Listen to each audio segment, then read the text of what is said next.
দর্শক আসসালামু আলাইকুম রহমতুল্লাহ বারাকাতু।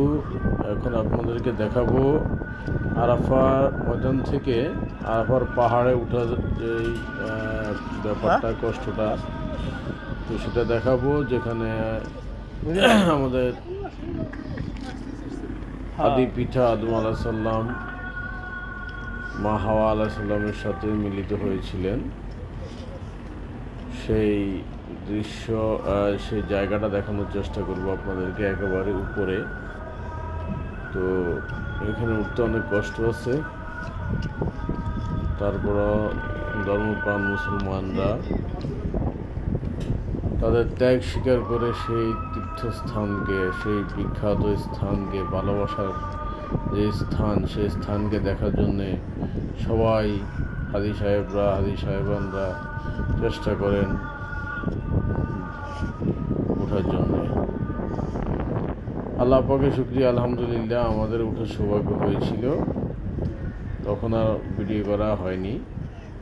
এখন বাগিনা গিয়েছে, তাকে বললাম একটু তাই এই আরাফার ভিডিওটা করে দিও। সে ভিডিও করে পাঠিয়েছে আপনাদের জন্য। দর্শক আপনারা দেখতে থাকুন আর নিয়ত করেন ইনশাআল্লাহ আল্লাহ পাক রব্বুল আলামিন আপনাদেরকেও যাতে এসব জায়গাগুলো যাওয়ার তৌফিক দান করে।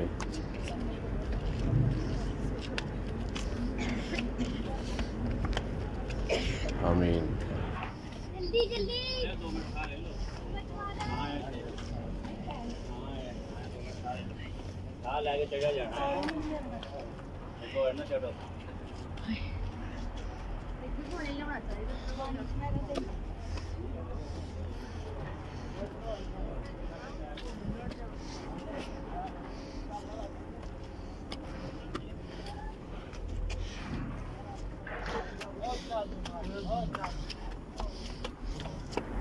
দর্শক চলে এসছি আমরা।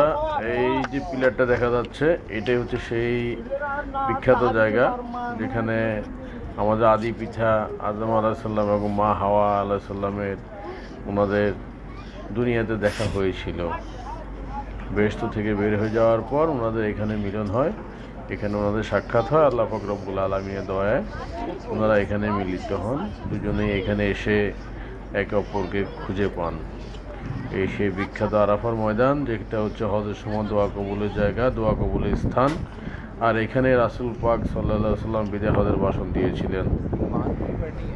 আল্লাহ পাক আমাদের সবাইকে দেখার, যাওয়ার সুযোগ করে দিন। আল্লাহ আমাদেরকে কবুল করেন। আমরা এখন যারা এসব জায়গায় যেতে পারিনি, দয়া করে আমাদেরকে আল্লাহ আপনি কবুল ও মঞ্জুর করে নিন। আল্লাহ আমরা যারা লাভবাহিক বলেছি, আল্লাহ সবাইকে আল্লাহ আপনি এই জায়গাগুলোতে যাওয়ার তৌফিক দান করুন, আমাদের হজ করার তৌফিক দান করুন, আমাদেরকে বেশি বেশি উমরা করার তৌফিক দান করুন।